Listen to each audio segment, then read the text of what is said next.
E voltamos a falar agora de economia. Nós estamos em contato com o Álvaro Bandeira, que é sócio economista-chefe do Banco Digital Modal Mais. Álvaro, boa tarde. Oi, Denise. Oi, pessoal. Bom, Álvaro, nós estamos aí acompanhando muitas discussões em relação ao gerenciamento de toda a situação de crise na economia. A Câmara, por exemplo, discute a possibilidade de prorrogar o auxílio emergencial, há preocupações com relação à situação das empresas, alguma renegociação de dívidas, inclusive tributárias, auxílio para os estados. A gente vê uma desorganização das finanças públicas diante dessa necessidade de ampliação dos gastos, a economia contabilizando ainda dados bastante negativos, projeções de um tombo muito pesado neste ano, com desemprego elevado e, paralelamente, a gente tem mercado financeiro com um otimismo muito maior. A bolsa, o dólar, mesmo com muita oscilação hoje, estão tentando manter aquele tom mais positivo aí dos últimos dias, das últimas semanas. A Bolsa agora sobe 0,9%, o dólar recua 0,04%, dólar que já chegou a subir mais de 1% hoje.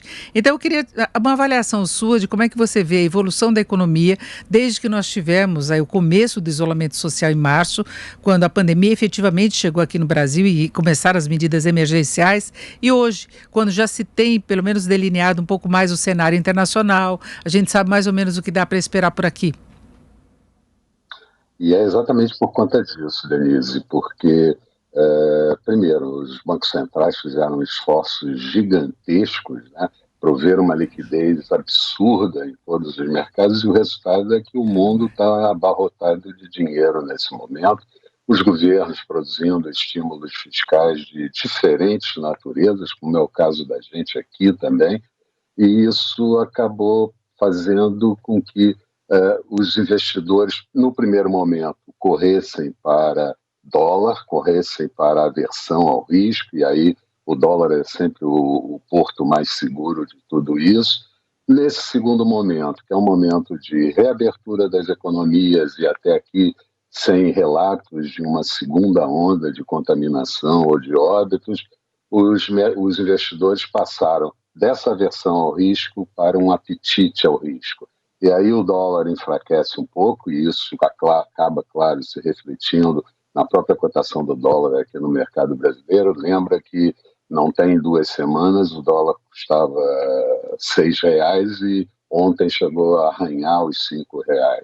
Então a gente tem um quadro de maior apetite ao risco, de apostas uma aposta maior em mercados emergentes, dar dinheiro para mercados emergentes, e também apostas em moedas de maior risco. Então o dólar enfraquece, outras moedas melhoram um pouquinho, e os mercados acionários em todo o mundo recebem um afluxo de recursos muito grande, até por conta de nós não termos taxas de juros, as taxas de juros não são nada atraentes no mundo inteiro, e aqui também nós estamos vivendo as menores taxas de juros da história econômica brasileira.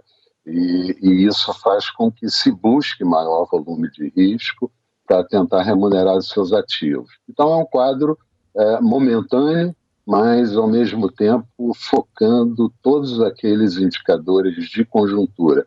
De certa forma, já está razoavelmente precificado nos ativos o que aconteceu no primeiro trimestre e o que vai acontecer no segundo trimestre, para quase todas as economias, e para cá não é diferente também, de um segundo trimestre ainda pior do que nós vivenciamos no primeiro trimestre, e os investidores ainda apostando que esses recursos podem ser melhor remunerados do que nada ou quase nada de aplicação na renda fixa. Agora, Álvaro, até que ponto que esse movimento não é especulativo no caso de países emergentes ou no caso do Brasil em particular?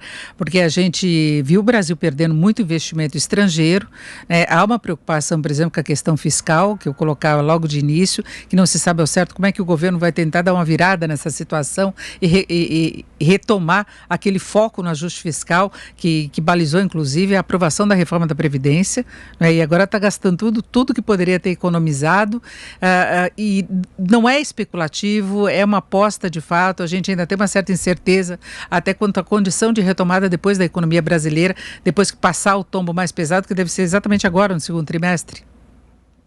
Eu não diria que é um ajuste especulativo, porque, na verdade, a gente também cedeu demais na crise. Se nós pegarmos algumas ações brasileiras, e não foram poucas, caíram 60%, 80% desde o início da crise. E agora começam, claro, a retornar alguma coisa.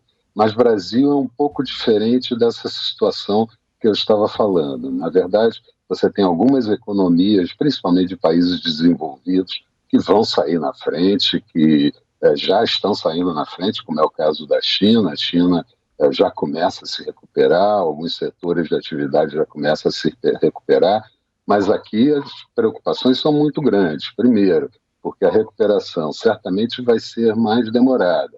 A situação do déficit primário é uma situação bastante prometedora. O governo oficialmente fala de 708 bilhões de déficit em 2020, mas se nós tivermos, por exemplo, como você começou o nosso papo, dizendo que vai ter mais uma, duas, três parcelas de auxílio emergencial, esse déficit pode chegar a R$ 1 trilhão. Mas eu lembro ainda outras coisas, quer dizer, quando nós conseguirmos sair da crise, as reformas terão que ser mais rápidas e mais profundas do que nós trabalhávamos antes da crise, porque os ajustes certamente terão que ser melhores. E ainda mais uma situação que eu acho extremamente importante: o dinheiro tem que chegar rápido para as empresas, para que elas possam iniciar um processo de recuperação quando a crise estiver controlada, e principalmente aquelas empresas e aquelas indústrias que precisam de outros fornecedores para terminarem os seus produtos. Então, é preciso que toda a cadeia esteja funcionando, porque senão você desequilibra a produção. E mais ainda, taxa de desemprego que foi anunciada há pouco tempo de 12,6%, certamente deve ser muito maior, porque muita gente deixou de procurar emprego nessa época e certamente não faz parte da estatística. Então, vamos ter que dar emprego, vamos ter que dar auxílio emergencial e vamos ter que fazer os recursos chegar nas empresas de uma forma mais eficiente, de uma forma mais rápida, para na retomada nós não termos comprometimento da produção industrial e depois vendas do varejo e taxa de emprego. Então, na verdade, o mercado está aguardando para ver se o Brasil repete a performance que nós estamos vendo de outras economias, especialmente as europeias, que continuam no processo de flexibilização, agora com a abertura maior de fronteiras, sem essa segunda onda que você falou e mostrando alguns dados melhores.